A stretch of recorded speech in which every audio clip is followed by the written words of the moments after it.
Dear student, let learn by Dilshad में आपका स्वागत है। आज एक बहुत ही महत्वपूर्ण टॉपिक के साथ आपके सामने उपस्थित हो रहे हैं। ये टॉपिक है उन विद्यार्थियों के लिए जो इंग्लिश थर्ड सेमेस्टर के हैं और थर्ड सेमेस्टर में उनका ये पेपर सेकेंड है। आपको ये मालूम होना चाहिए कि थर्ड ईयर के सिक्स सेमेस्टर में आपको दो पेपर देने हैं। एक फर्स्ट पेपर होता है, एक सेकेंड पेपर होता है। और फर्स्ट पेपर में तो एक ही पेपर है, लेकिन सेकंड पेपर में ऑप्शनल है, उसके दो पार्ट हैं, एक पार्ट और दो पार्ट है। तो उसको आर करके मैंने शो किया है कि कौन वाला पार्ट आपके यहाँ पढ़ाया जाता है। जो मेरे क्षेत्र में, जो जहां से मैं बिलोंग करता हूं, उस क्षेत्र में ये जो पार्ट दिया जा रहा है मीडिया एंड जर्नलिस्टिक राइटिंग का ये पार्ट है। तो मीडिया एंड जर्नलिस्टिक राइटिंग को मैं यहाँ पे प्रस्तुत कर रहा हूँ। अगर आपको इसके अलावा जो दूसरा वाला पार्ट है लिटरेचर इन फिल्म मीडिया, उसको अगर है एंड मीडिया स्टडीज, तो इसको जो लिटरेचर इन फिल्म मीडिया में वाला जो अगर आपके यहाँ पेपर है तो आप उसको कमेंट में लिखिएगा, मैं उस पर वीडियो बनाऊंगा। पहले मैं इसी पे वीडियो बनाना शुरू किया हूँ क्योंकि मेरे क्षेत्र में जो स्टूडेंट हैं वो इसी को एम्फेसिस किए थे, तो मैं इस पर जो है वीडियो बना रहा हूँ। और अगर आपके क्षेत्र में वो फिल्म वाला है, फिल्म मीडिया वाला है, तो उस पर आप लोग कमेंट कीजिएगा, मैं उस पर भी वीडियो दूंगा। तो आप देख लीजिए, ये है, ये इस पे मैंने आर लिखा है क्योंकि ये बाद वाला है।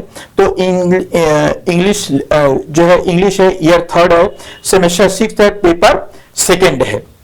कोर्स टाइटल है मीडिया एंड जर्नलिस्टिक राइटिंग। इसमें यूनिट फर्स्ट है an introduction to media and journalism. Media and journalism का इंट्रोडक्शन है। इसमें मीडिया एंड सोसाइटी है। तो ये जो है, इसमें दो चीज है, मीडिया एंड सोसाइटी। इसको दो हिस्सों में था, एक मीडिया एंड सोसाइटी और principal of mass communication and journalism. इसमें मैंने वीडियो आपको दे दिया है। आज का जो वीडियो है यह है tools of gathering information and misinformation and disinformation. Tools of gathering information पे आपका आज का टॉपिक है और दूसरा टॉपिक जो है मिस इंफॉर्मेशन और डिस इंफॉर्मेशन। ये थोड़ा सा वीडियो लॉन्ग हो रहा है क्योंकि इसमें कई दो टॉपिक है और दोनों टॉपिक इंपॉर्टेंट है। इस पे आपको क्वेश्चन भी लिखना होगा और लॉन्ग क्वेश्चन और शॉर्ट क्वेश्चन दोनों तरीके के क्वेश्चन आते हैं। इसको जैसा देखिएगा, टूल्स ऑफ गैदरिंग इंफॉर्मेशन पहला वाला ये टॉपिक है।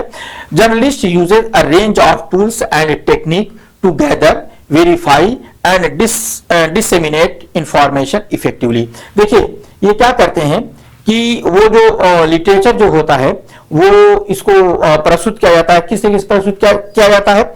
इसको जर्नलिस्ट जो क्या करते हैं, एक रेंज ऑफ टूल्स का प्रयोग करते हैं एंड टेक्निक का प्रयोग करते हैं to gather, verify and disseminate, यानी कि प्रचार प्रसार करने के लिए इंफॉर्मेशन इफेक्टिवली, जो प्रभावपूर्ण तरीके से ये जो जर्नलिस्ट जो होते हैं वो टूल्स का प्रयोग कर देते हैं, टेक्निक का प्रयोग करते हैं ताकि इसका प्रचार प्रसार आसानी से हो सके, ज्यादा तरीके से हो सके।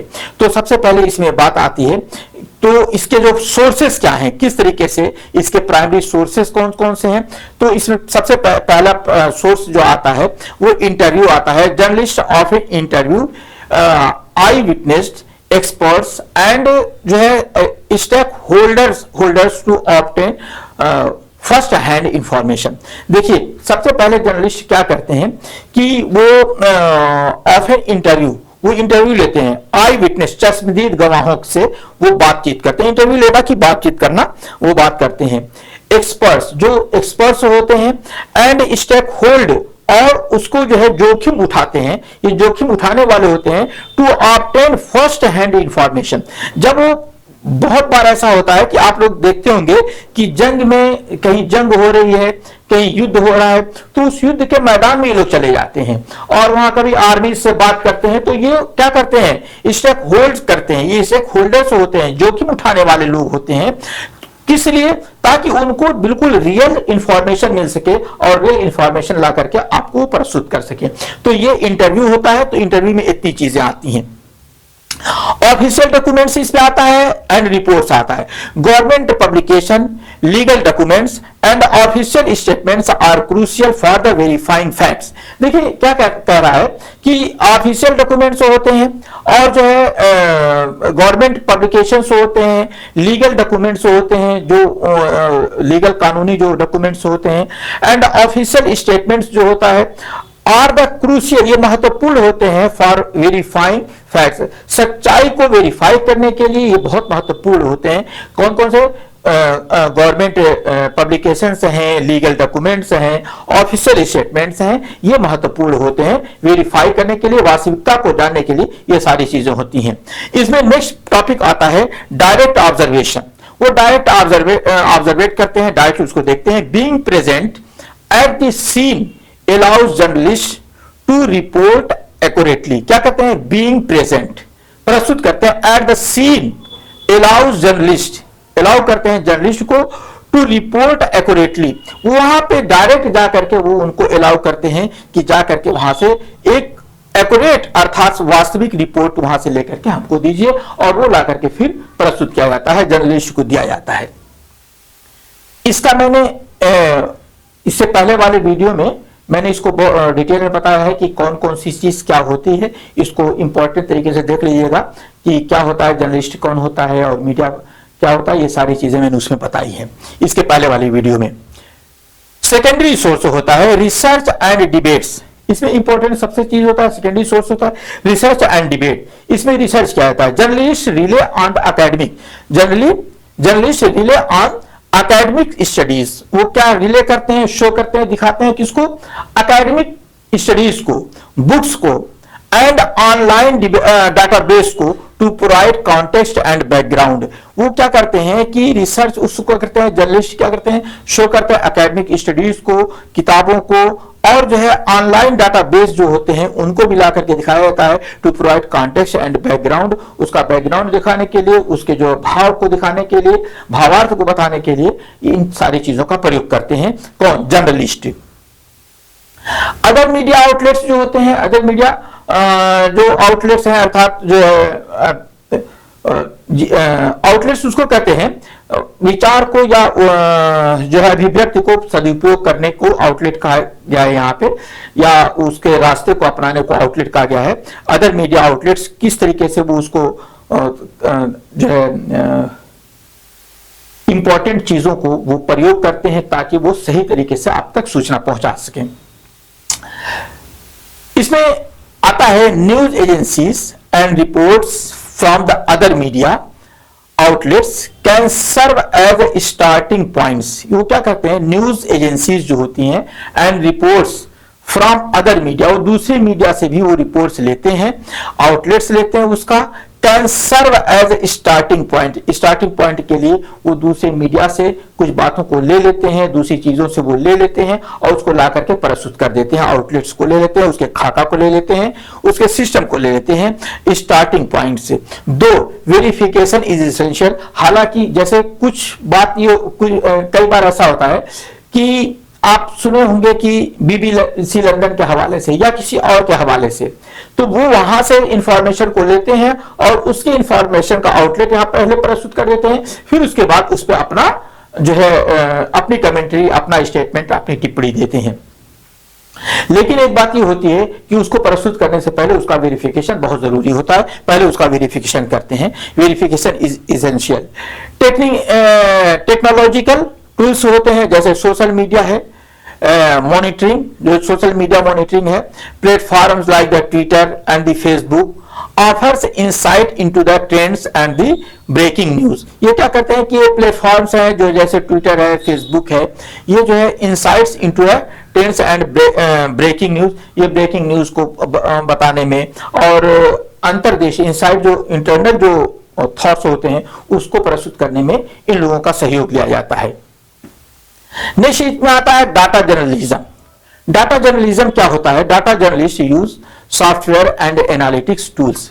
डाटा जर्नलिस्ट क्या करते हैं? ये use software and analytics tools, इसका ये लोग प्रयोग करते हैं, सॉफ्टवेयर का प्रयोग करते हैं, एनालिटिक टूल्स का प्रयोग करते हैं to interpret large sets of data for investigating reports. वो क्या करते हैं? इंटरप्रेट, प्रस्तुत करते हैं large sets of data, data को लार्ज तरीके से वो प्रस्तुत करते हैं फॉर इन्वेस्टिगेट रिपोर्ट। इन्वेस्टिगेट माने रिपोर्ट के बारे में सही तरीके से जानकारी करने के लिए, उसका पता लगाने के लिए वो डाटा का प्रयोग करते हैं।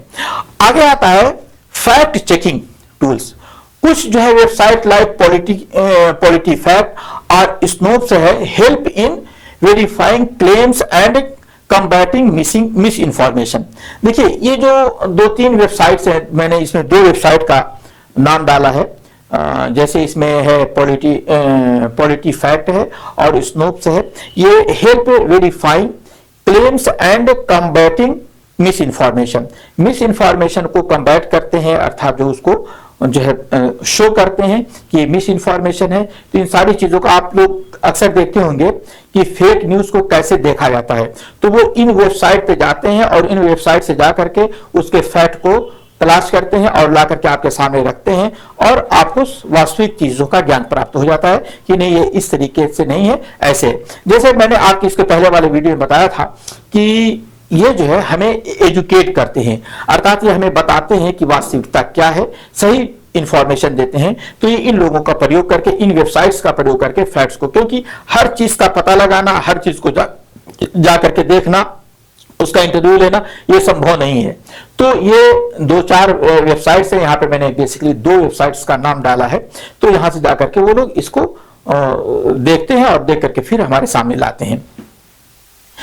चैलेंजेस इन इंफॉर्मेशन गैदरिंग, सबसे इंपॉर्टेंट चीज है कि चैलेंजेस होते हैं इंफॉर्मेशन गैदरिंग। इंफॉर्मेशन को गैदर करने का, प्राप्त करने का एक चैलेंज होता है। इसमें क्या होता है, एक्सेस टू सोर्स, ये सोर्स पर एक्सेस किया जाता है, जोर दिया जाता है। इसमें बात आती है कि सम एरियाज और सोर्सेज में रिस्ट्रिक्ट इंफॉर्मेशन हाइंडरिंग रिपोर्टिंग।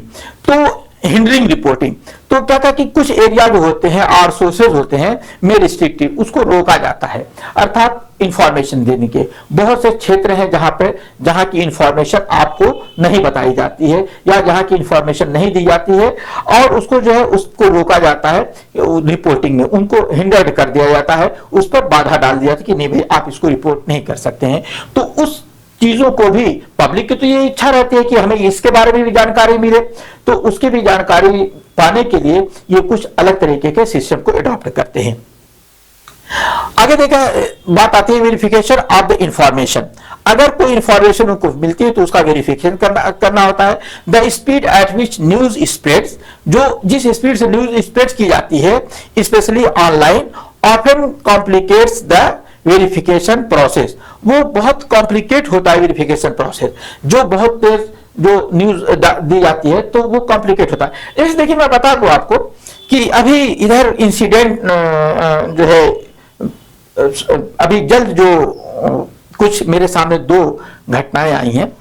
एक बार एक घटना किसी ने मुझे दिखाया कि सर देखिए वो एक रतन टाटा एक होटल में जाते हैं तो वहां पे वो टिप्स देते हैं, तो वो कहता है कि जो है अरे आपकी बेटी तो इतना टिप्स दी है और आप इतना ही दे रहे हैं, उससे बहुत कम दे रहे थे। उनकी बेटी ने 500 रुपया टिप्स दिया था और बेरे को, और इन्होंने 100 रुपया दिया था। कि आपकी बेटी तो 500 रुपया टिप्स देती है और आप 100 रुपया देते हैं। देखिए तो वो कहते हैं, उसमें उसने दिखाया था कि वो कहते हैं कि अरे मैं रतन टाटा का बेटा नहीं हूं। हालांकि तो वो कहने लगे देखिए सर ऐसा, मैं कहा यार आप लोग हर न्यूज को सर को मत दिखाया कीजिए, ये सब फेक न्यूज है, मनगढ़ंत कहानियां हैं, व्हाट्सएप यूनिवर्सिटी से ली गई हैं, फेसबुक यूनिवर्सिटी से ली गई हैं, इन सब चीजों पे आप मत विश्वास कीजिए। रतन टाटा ने शादी नहीं की तो उनको बेटी कहां से हो जाएगी? लेकिन वो पढ़ा लिखा आदमी मेरी बात पे ध्यान नहीं दिया। फिर उसके बाद उसने उसको गूगल किया, गूगल करके उसको ये कहा, मैं यार मैं पहले ही बता दिया हूं कि रतन टाटा ने शादी नहीं की है और उनकी बेटी है नहीं तो कहां से 500 रुपया टिप्स देगी।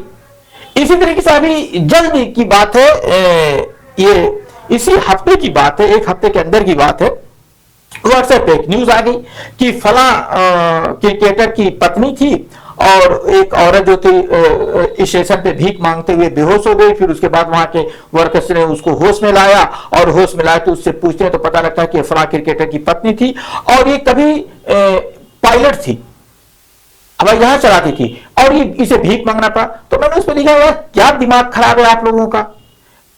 अरे यार वो अगर पायलट थी आज से 10 साल 15 साल पहले 20 साल पहले वो पायलट थी, 25 साल पहले, और आज बूढ़ी हो गई 25-30 साल पहले पायलट रही होगी तो उसको तो पेंशन मिलती रही होगी, तो उससे भीख मांगने की क्या जरूरत थी?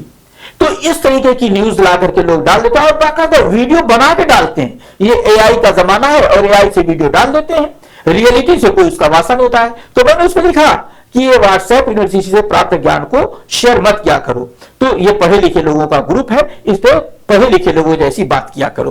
तो इस तरीके की चीजें आती हैं। तो ये इंफॉर्मेशन गैदरिंग की वेरिफिकेशन ऑफ इंफॉर्मेशन, वेरिफिकेशन करना होता है the speed at which news spread, जिस स्पीड से न्यूज स्प्रेड होती है स्पेशली ऑनलाइन ऑफन कॉम्प्लिकेट्स, ये कॉम्प्लिकेट्स होती है द वेरिफिकेशन एंड प्रोसेस। तो इसका जो है वेरिफिकेशन का जो प्रोसेस होता है वो कॉम्प्लिकेटेड होता है। तो बिना इस तरीके की चीजों को देखे हुए हमें नहीं करना चाहिए। आगे देखिए technological barriers, issues like digital literacy, ये इश्यूज लाइक डिजिटल लिटरेसी और लैक ऑफ एक्सेस, कहते हैं क्या कहता है इश्यूज ऑफ डिजिटल लिटरेसी। आज जो डिजिटल लिटरेसी की बात आती है ना, साक्षरता की बात आती है, डिजिटल साक्षरता, और लैक ऑफ एक्सेस, जो उसमें जो है पहुंचने का रास्ता, लैक माने कमी, ऑफ एक्सेस किसी चीज पे पहुंचने का जो है कमी होती है। टू इंटरनेट क्या कहता है access to internet can obstruct effective information gathering. तो ये क्या कहता है कि बहुत सी ऐसी जगह हैं जहां पर हम नहीं जा सकते हैं, वो दुर्गम स्थान है या दुर्गम चीजें हैं, तो उसको पाने के लिए हम लोग क्या करते हैं ऑब्स्ट्रक्ट करते हैं इफेक्टिव इंफॉर्मेशन गैदरिंग। हम लोग जो इंटरनेट जो है उसको जो प्राप्त करता है, इंटरनेट के द्वारा हम उसे ऑब्स्ट्रक्ट कर लेते हैं, उसे प्राप्त कर लेते हैं, और जो है इफेक्टिव इंफॉर्मेशन और जो है एक जो है प्रभावशाली सूचना हम लोग इकट्ठा कर लेते हैं, कलेक्ट कर लेते हैं। अर्थात ये जो सूचना एकत्र करने वाले लोग होते हैं उसको जो है इंटरनेट के माध्यम से उसे सूचना को ले लेते हैं। तो ये एक बहुत शानदार तरीका था कि internet can obstruct the effective information gathering. अब बात आती है मिस इंफॉर्मेशन की एंड डिस इंफॉर्मेशन। ये दो इंपॉर्टेंट है, मिस इंफॉर्मेशन और डिस इंफॉर्मेशन। ये दोनों चीजों को देखिए, मिस इंफॉर्मेशन क्या होती है और डिस इंफॉर्मेशन क्या होती है। In this digital age the challenge of the false information, एक फॉल्स इंफॉर्मेशन है, हैज बिकम मोर प्रेसिंग। जो झूठी इंफॉर्मेशन होती है वो ज्यादा जो है मोर प्रेसिंग होती है। जैसे अभी मैंने बताया, अच्छा लोग उसको शेयर भी करते जा रहे हैं, शेयर करते जा रहे हैं, और इस तरीके की वीडियोस को देखिए, इस तरीके के सिस्टम को देखिए जो अभी मैंने बताया, तो उसमें लाखों व्यूज रहते हैं, लाखों लाइक्स रहते हैं। पता नहीं कहां दिमाग है भाई, हर जगह आता है रतन टाटा ने शादी नहीं की थी, रतन टाटा ने शादी नहीं की थी, और फिर उसके बाद वही लोग वो कहते हैं कि रतन टाटा की बेटी ने ये कर दिया, 5 रुपए टिप्स दे दिया। तो ये चीजें होती हैं। तो ये क्या कहता है कि become more pressing affecting both journalism and society at large, और ये दोनों को प्रभावित करती है, जर्नलिज्म को भी प्रभावित करती है और सोसाइटी को भी लार्ज लेवल पे प्रभावित करती है। ये क्या चीज है, डिजिटल एज। ये डिजिटल एज है, ये फॉल्स इंफॉर्मेशन उसके द्वारा प्रस्तुत कर दी जाती है। Understanding misinformation, misinformation को कैसे अंडरस्टैंड करेंगे, देखिए definition, misinformation refers to the unintentional spread of false और द मिसलीडिंग इंफॉर्मेशन। ये क्या कहता है, misinformation refers to the unintentional, वो क्या कहता है अनइंटेंशनल, अनैच्छिक, जिसको क्या कहता है misinformation refers to the unintentional अनैच्छिक स्प्रेड, मतलब कि जिसको नहीं फैलना चाहिए वो भी फैला दी जाती है, ऑफ फॉल्स गलत और मिसलीडिंग इंफॉर्मेशन, मिसलीड करने वाला, आपको बहकाने वाली इंफॉर्मेशन को भी जो है रिफर्स कर देती है मिस इंफॉर्मेशन। ये क्या करती है, ये उसी को मिस इंफॉर्मेशन कहते हैं। और इसका इंपैक्ट क्या पड़ता है, ये तो डिफिनेशन हो गई कि understand miss information. Miss information क्या होता है कि मिस इंफॉर्मेशन में हम जो है अनइंटेंशनल को स्प्रेड कर देते हैं, अनैच्छिक चीजों को स्प्रेड कर देते हैं, और false or the misleading information को, झूठी या मिसलीडिंग इंफॉर्मेशन को कर देते हैं। जैसे वो हवाई जहाज की पायलट भीख मांगने लगी, बताइए यार, उससे भीख मंगवा दिए साले रोड पे। ऐसे ऐसे लोग होते हैं, और वो भी कहानी गढ़ देते हैं बैठ करके कि वो पायलट थी और फला क्रिकेटर की पत्नी थी और भीख मांग रही थी। मतलब यार थोड़ा सा सेंस रखो कि हम किससे भीख मंगवा रहे हैं यार, है ना। भीख मांगना इतना आसान हो कि जिसी से नहीं उसी से भीख मंगवा देते हैं। तो ये चीज है, यही मिस इंफॉर्मेशन है और उसे फैला दिया जाता है। इंपैक्ट, इसका प्रभाव क्या पड़ता है, इवन में नॉट डेलिब्रेट, जो ये कहता है कि ये डेलिब्रेट नहीं होती misinformation, can lead to the public, ये पब्लिक को लीड कर जाती है कंफ्यूजन और कंफ्यूजन दे देती है, सोसाइटल डिस्कोर्ड और सामाजिक जो है कॉन्फ्लिक्ट पैदा कर देती है, जो है विवाद पैदा कर देती है, डिस्कोर्स के माने विवाद या झगड़ा पैदा कर देती है, and distrust in the legitimate news outlets. और ये क्या कहती है, जो वास्तविक न्यूज होती है उसके आउटलेट्स को ये जो क्या करती है, बर्बाद कर देती है, उसके सदुपयोग को खराब कर देती है। ये जो लेजिटिमेट जो है, जो वास्तविक खबरें होती हैं, जो लीगल खबरें होती हैं, लेजिटिमेट माने लीगल जो खबरें होती हैं, उसके आउटलेट्स को ये बर्बाद, डिस्टर्ब कर देती हैं। नेक्स्ट आता है अंडरस्टैंडिंग डिस इंफॉर्मेशन। ये मिस इंफॉर्मेशन और डिस इंफॉर्मेशन को समझिए। इसकी डेफिनेशन क्या होती है? Disinformation is the intentional creation and dissemination of false information to mislead और डिसीव द पब्लिक। ये डिस इंफॉर्मेशन जो होती है ना, इज द इंटेंशनल रिएक्शन होती है, जानबूझ करके, इंटेंशनल जानबूझ करके ये जो डिस इंफॉर्मेशन होती है, इंटेंशनल जानबूझ करके क्रिएट की जाती है और डिसमिनेशन और इसको प्रचारित कर दिया जाता है, और फॉल्स इंफॉर्मेशन झूठी चीजों को टू मिसलीड और डिसीव द पब्लिक, पब्लिक को धोखा देने के लिए या उसे मिसलीड करने के लिए, उसको गलत रास्ते पर ले जाने के लिए गलत खबरों को ला करके दे दिया जाता है, उसे डिस इंफॉर्मेशन कहा जाता है। तो डिस इंफॉर्मेशन क्या होती है कि डिस इंफॉर्मेशन जो होती है ये इंटेंशनली क्रिएट की जाती है और इसको जो प्रचार प्रसार भी कर दिया जाता है, फॉल्स इंफॉर्मेशन को क्रिएट किया जाता है और फिर उसको प्रचारित कर दिया जाता है ताकि लोग गलत रास्ते पे चले जाएं। और ऐसा हमारे देश में इस समय बहुत हो रहा है, इसलिए डिस इंफॉर्मेशन से हमेशा बच के रहिए, इन चीजों पर ध्यान दीजिए। तो ये क्या चाहता है? डिसीव द पब्लिक, और ये पब्लिक को धोखा देते हैं। इनका मोटिव क्या होता है? Disinformation can be derive by the political. ये कौन लोग करते हैं? ये पॉलिटिकल लोग करते हैं। इसे जो है इनके मोटिव क्या होते हैं? Disinformation can be driven है बाय पॉलिटिकल्स, इकोनॉमिक और social agendas often aiming to manipulate public opinion. ये क्या करते हैं? ये मैनिपुलेट करते हैं अपने पक्ष में करने के लिए, अपनी तरफ आकर्षित करने के लिए ये गलत और मिसलीडिंग इंफॉर्मेशन को लाके डाल देते हैं, है ना। वो पहले जो है डिस इंफॉर्मेशन को क्रिएट करते हैं और पब्लिक के सामने ला देते हैं ताकि लोग उनकी तरफ आकर्षित हो जाएं और उनकी तरफ आ जाएं। आजकल आप बहुत देख रहे होंगे, मैं यहाँ पे कितना आपको बताऊंगा कि बहुत सी ऐसी डिस इंफॉर्मेशन होती है जिसको ये लोग क्रिएट करते हैं और क्रिएट करके ला करके समाज के सामने डाल देते हैं और समाज उनका भक्त बन जाता है। तो इस तरीके की चीजें होती हैं। इनका मोटिव क्या होता है? एग्जाम्पल ले लीजिए, फेक न्यूज है, मैनिपुलेट्स वीडियोस, है ना, डीप फेक्स जो मैंने बता दिया था अभी कि मैनिपुलेट वीडियोस होते हैं, जो बनाए हुए वीडियोस होते हैं, एंड फैब्रिकेटेड कोट्स होते हैं, अर्थात फैब्रिकेट कर दिया जाता है। कुछ ऐसे होते हैं कि जो है मनगढ़ंत, फैब्रिकेट के माने मनगढ़ंत बातें होती हैं, झूठी बातें होती हैं, गढ़ी हुई बातें होती हैं, कोट्स होते हैं, और आर्टिकल्स, और कुछ आर्टिकल्स मनगढ़ंत आर्टिकल्स होता है, और common form of disinformation की ये कुछ रूप हैं। इसमें फैब्रिकेटेड कोट्स है, आर्टिकल्स है, ये इसके कॉमन रूप से हैं। कुछ मैनिपुलेटेड वीडियोस हैं जो मनगढ़ंत या प्रभावित करने वाली जो है वीडियोस बनाई जाती हैं, इस तरीके की चीजें आती हैं। अब इस पे combating misinformation and disinformation, ध्यान दीजिएगा, कंबैट के माने होता है रोकना। कैसे हम मिस इंफॉर्मेशन और डिस इंफॉर्मेशन को कैसे रोकें, इस पर यह वर्णन है। बहुत इंपॉर्टेंट बात है। ये जो क्वेश्चन है ये सभी लोगों के लिए है, चाहे वो किसी भी कैटेगरीज के लोग हों, उनको इन चीजों को देखना होगा, इनको समझना होगा। इसमें क्या कहता है? Media literacy. सबसे पहले है हम लोगों को मीडिया लिटरेसी का डेवलप करें कि किस तरीके से लोग इसको अध्ययन करते हैं। Educating the public on how to critically evaluate news sources is essential in combating false information. क्या कहता है कि एजुकेटिंग द पब्लिक। देखिए मैं एक बात कह दूं, पढ़ना तो कोई नहीं चाहता है, जानकारी तो कोई नहीं चाहता, बस उसे एक अलग तरीके से शॉर्ट फॉर्म में जो मिला उसी को लेकर के आगे बढ़ गया। वो कभी वास्तविकता को नहीं जानना चाहता है कि इसकी वास्तविकता क्या है। तो हालांकि यहाँ पे कहा जा रहा है एजुकेटिंग द पब्लिक, और कैसे?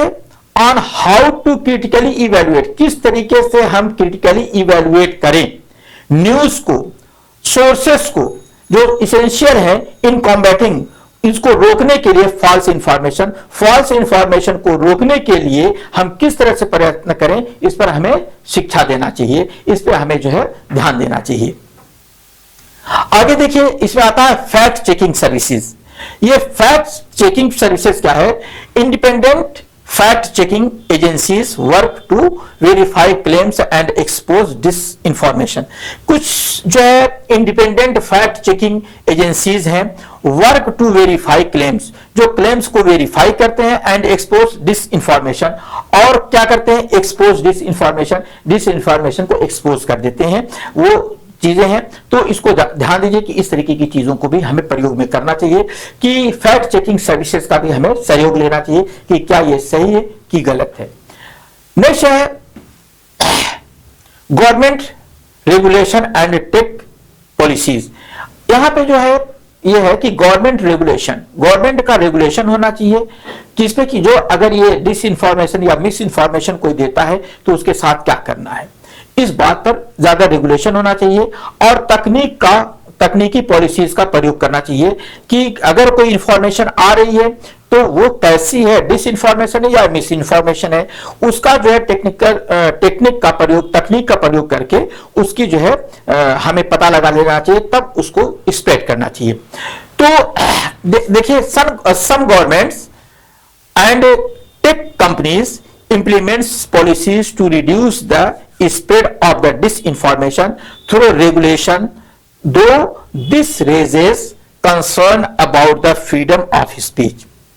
देखिए, some governments and tech companies, कुछ गवर्नमेंट्स हैं और कुछ टेक कंपनीज हैं, इंप्लीमेंट प्रस्तुत करते हैं, प्रभावित करते हैं, पॉलिसीज को इंप्लीमेंट करती हैं, उपयोग में लाती हैं, टू रिड्यूस द स्प्रेड, रोकने के लिए, स्प्रेड फैलने से रोकने के लिए, आप डिसइंफॉर्मेशन को फैलने से रोकने के लिए वो कुछ काम करती हैं थ्रू रेगुलेशन, कुछ रूल के तहत। दो इसके बाद भी दिस रेजेस, ये उठा देती है कंसर्न, मामले को about the freedom of speech.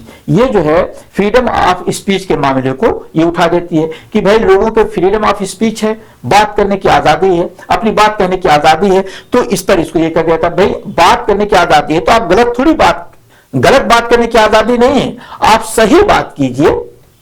आप कहेंगे कि नहीं, वही बात किसी के लिए सही है, वही बात किसी के लिए गलत है, तो भाई ऐसा ना हो, वो बात बिल्कुल गलत है जिससे आदमी मिसलीड हो, वो चाहे कोई कहे, वो भले आपके लिए अच्छी हो, लेकिन मिसलीडिंग जो कॉन्टेक्स्ट होंगे वो गलत है तो गलत है। आगे देखिए, द रोल ऑफ जर्नलिस्ट के रोल क्या होते हैं?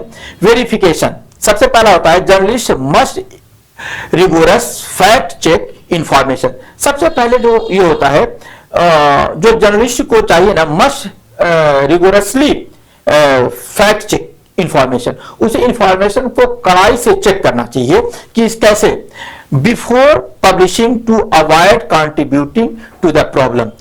कहता कि क्यों? बिफोर पब्लिशिंग से पहले उसे बहुत कड़ाई से उसको चेक करना चाहिए, अवॉइड बचने के लिए, कंट्रीब्यूटिंग योगदान में, टू द प्रॉब्लम को बढ़ने के योगदान में, या प्रॉब्लम को अवॉइड करने के लिए इसे कड़ाई से पालन करना चाहिए, इसका कड़ाई से चेक करना चाहिए। ये कहना चाहता है कि इसको जर्नलिस्ट की जो रोल ऑफ जर्नलिस्ट है, जो जर्नलिस्ट की जिम्मेदारी है कि वो अगर कोई इंफॉर्मेशन लाते हैं तो उसको कड़ाई से चेक करें कि क्या ये सही है या गलत है, नहीं तो ये क्या होगा, प्रॉब्लम क्रिएट कर देगा।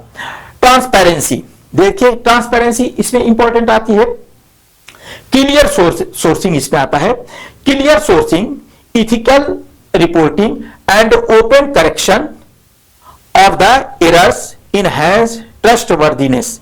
ये क्या कह रहा है कि क्लियर सोर्सिंग, बहुत इंपॉर्टेंट चीज आती है कि इसमें क्लियर सोर्सिंग होना चाहिए, सोर्स जो हो वो बिल्कुल क्लियर होना चाहिए, इथिकल होना चाहिए, ये सोचना चाहिए कि ये क्या है, ये उचित है, अनुचित है, ये विचार से संबंधित होना चाहिए, ये नैतिक है, अनैतिक, ये सारी चीजों से इसको ये होना चाहिए, ये इथिकल होना चाहिए, इथिकल रिपोर्टिंग होना चाहिए कि ये जो रिपोर्टिंग है वो उचित है, अनुचित है, या इससे क्या होने वाला है, इस पर भी हमें ध्यान देना चाहिए। And open correction of the errors, और हमें जो है ओपन करेक्शन और उसका करेक्शन करना चाहिए, ओपन करेक्शन ऑफ एरर्स। अगर उसमें गलती है तो उसको करेक्शन करना चाहिए, उसको इनहेंस जो है क्या करते हैं, enhance open correction of errors, enhance गलतियों को जो है उसको करेक्शन करना चाहिए। इनहेंस ट्रस्टवर्दी, बढ़ाना, इनहेंस के माने बढ़ाना, अच्छा दिखना, ट्रस्टवर्दी विश्वसनीयता को बढ़ाने के लिए हमें उसको करेक्ट भी करना चाहिए। अगर जो है इन जर्नलिस्ट को कोई न्यूज मिलती है, कोई इंफॉर्मेशन मिलती है, तो उसको उचित तरीके से जो है कड़ाई से उसका वेरिफिकेशन करें और फिर उसके बाद उसको करेक्ट करें और करेक्ट करके जो है ऐसा प्रस्तुत करें कि वो जो है विश्वसनीयता उसमें बनी रहे, लोगों का विश्वास उसमें बन जाए। अब आगे ये देखते हैं पब्लिक एंगेजमेंट, एनकरेजिंग ऑडियंस। वो जो है एनकरेज करते हैं ऑडियंस को, किसमें, किसके लिए, audience participation in verifying and reporting miss information, increase public awareness. ये क्या कहता है, एनकरेजिंग ऑडियंस, ऑडियंस को एनकरेज करना चाहिए कि पार्टिसिपेट करें इन वेरीफाइंग, वेरीफाई करने के लिए, एंड रिपोर्टिंग मिस इंफॉर्मेशन, और मिस इंफॉर्मेशन को रिपोर्ट करें, इंक्रीज पब्लिक अवेयरनेस, और इसमें पब्लिक अवेयरनेस को जो है पब्लिक को अवेयरनेस करना चाहिए, अवेयर करना चाहिए कि आप इस तरीके की चीजों को जो है इंफॉर्म करें कि ये चीजें गलत हैं, ऐसा नहीं होना चाहिए। आइए बात करते हैं कंक्लूजन की। The field of media and journalism are more dynamic. ये क्या कहता है, कहता है द फील्ड ऑफ मीडिया है और जर्नलिज्म है, आर मोर डायनेमिक, ये बहुत गतिशील है, बहुत सक्रिय है, देन एवर, जैसे पहले थी। ये आज की जो मीडिया है, ये जो जर्नलिज्म है, वो एक डायनामिक है, ये बहुत ज्यादा गतिशील है देन एवर, जैसा कभी हुआ करती थी। Adapting to both the opportunities and challenges of the digital age. ये जो है दोनों के लिए अपॉर्चुनिटीज है और चैलेंजेस है, ये दोनों चीज है ऑफ द डिजिटल एज। इस डिजिटल एज के लिए ये दोनों जो है ये अपॉर्चुनिटीज है और फिर उसके बाद चैलेंज भी है। इसको ध्यान देना चाहिए, ये हमारे लिए एक अच्छा मौका भी है और हमारे लिए एक चैलेंज है, चुनौती भी है of the digital as.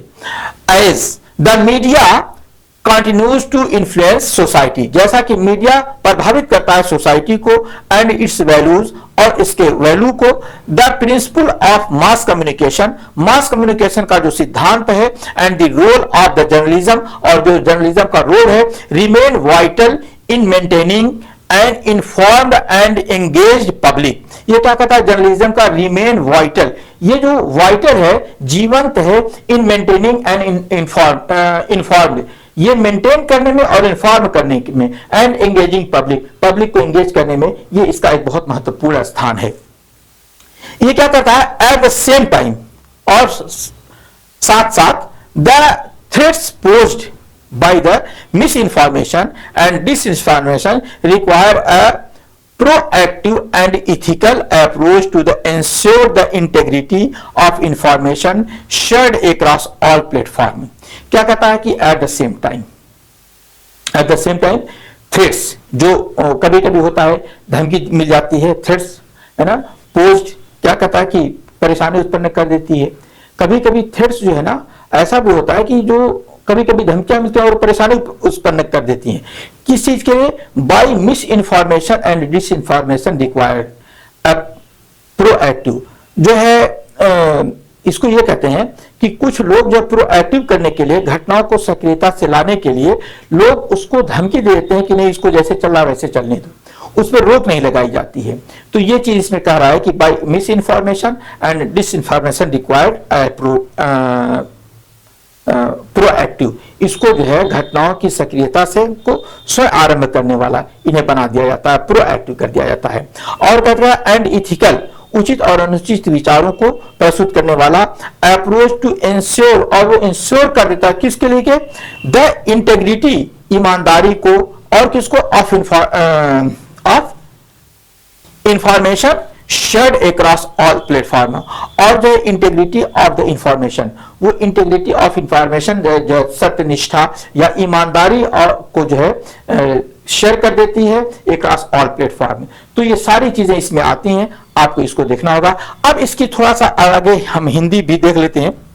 Media and पत्रकारिता का परिचय, इसमें हिंदी में है। फिर उसके बाद मीडिया और समाज है, इसको देख लीजिए आराम से। लेकिन एक बात ध्यान दीजिएगा कि इस पे पूरी तरह डिपेंड मत होइएगा, बस थोड़ा सा आपको सहयोग के लिए मैंने इसको गूगल ट्रांसलेशन का प्रयोग करके इसको रखा है। इसमें पूरी एक्यूरेसी नहीं होती है, कहीं कहीं मिस्टेक भी होती है। इसको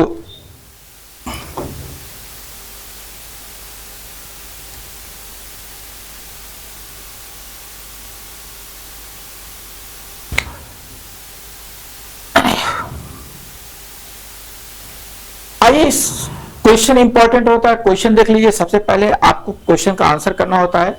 शॉर्ट आंसर क्वेश्चन, इसमें मैंने शॉर्ट और लॉन्ग दोनों तरीके के क्वेश्चन को इसमें अप्लाई किया है, जैसा ध्यान दीजिएगा। इसमें सबसे पहले है explain the role of media in shaping society. ये जो है ये क्वेश्चन है, ये क्वेश्चन था। फिर उसके बाद ये दूसरा क्वेश्चन है distinguish between the traditional digital and hybrid media का ये है, इसको देख लीजिए। एक ये क्वेश्चन ये है। तीसरा क्वेश्चन जो है ये है what are the core principle of mass communication. Mass communication का सिद्धांत क्या है, मुख्य सिद्धांत क्या है। फिर उसके बाद explain the tools used by the journalist to gather information. कौन कौन से टूल का प्रयोग किया जाता है। पांचवा इसमें क्वेश्चन है, शॉर्ट क्वेश्चन है, जो है define misinformation and disinformation and their impact on society. फिर उसके बाद इसका थोड़ा सा हिंदी भी दे दिया हूँ, कहीं कहीं पूरी हिंदी नहीं है लेकिन कुछ हिंदी दी गई है, जैसा देख लीजिएगा। थोड़ी सी लास्ट वाले की हिंदी है, पूरे की नहीं है। अब आ जाइए, ये देखिए एक्सप्लेन ये यहाँ पे भी देखिए शॉर्ट आंसर क्वेश्चन मैं लिख दिया हूँ। ये शॉर्ट नहीं है, ये लॉन्ग क्वेश्चन है, थोड़ा सा ध्यान दीजिएगा। Explain the role of media in shaping society. Explain the role of media in shaping society. Society को शेप देने में, आकार देने में मीडिया का क्या रोल है, इस पे ये क्वेश्चन है। Distinguish between the traditional digital and hybrid media. Distinguish कीजिए जो है between the traditional and digital and hybrid media में डिस्टिंग्विश कीजिए, फर्क स्थापित कीजिए। फिर उसके बाद what are the core principle of the mass communication. फिर उसके बाद explain the tools used by journalist to get discuss the relationship between the media and society. ये लॉन्ग क्वेश्चन है, डिस्कस करना है आपको relationship between the media and society को। Screenshot लेकर के देखते रहिएगा। मैं थोड़ा इसको स्लो चला रहा हूं ताकि आप स्क्रीनशॉट ले लीजिए, एक एक पार्ट को ले रहा हूं।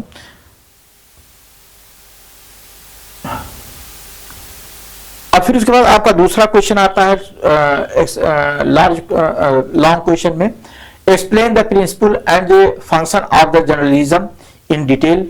जर्नलिज्म के फंक्शन और जो प्रिंसिपल सिद्धांत और उसके कार्यक्षेत्र को जो है जर्नलिज्म के कार्यक्षेत्र को डिटेल में एक्सप्लेन कीजिए। ये है, स्क्रीनशॉट लेते रहिए ताकि आपको पढ़ने में समस्या न हो। मैं एक एक पार्ट को अलग अलग तरीके से ला रहा हूं।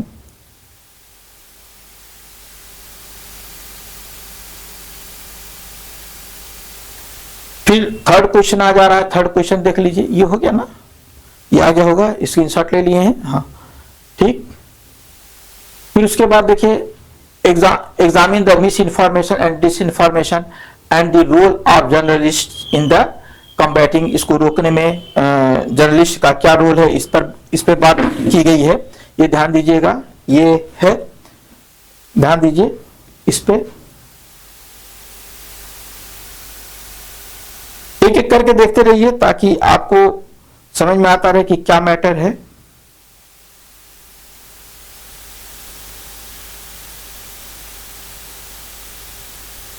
डियर स्टूडेंट, ये आपके 3 लॉन्ग क्वेश्चन थे, इसको आप अध्ययन कीजिएगा और इस पे पूरी तैयारी कीजिएगा। संभव है कि इसी तरीके के प्रश्न आपसे परीक्षा में पूछे जाएं और उसका आप सही उत्तर दीजिए। इस प्रकार के वीडियो को देखने के लिए, पाने के लिए लीड लाइन बाय दिलशाद को सब्सक्राइब कर लीजिए, बेल आइकन को प्रेस कर लीजिए। मिलते हैं अगले वीडियो में। Thank you.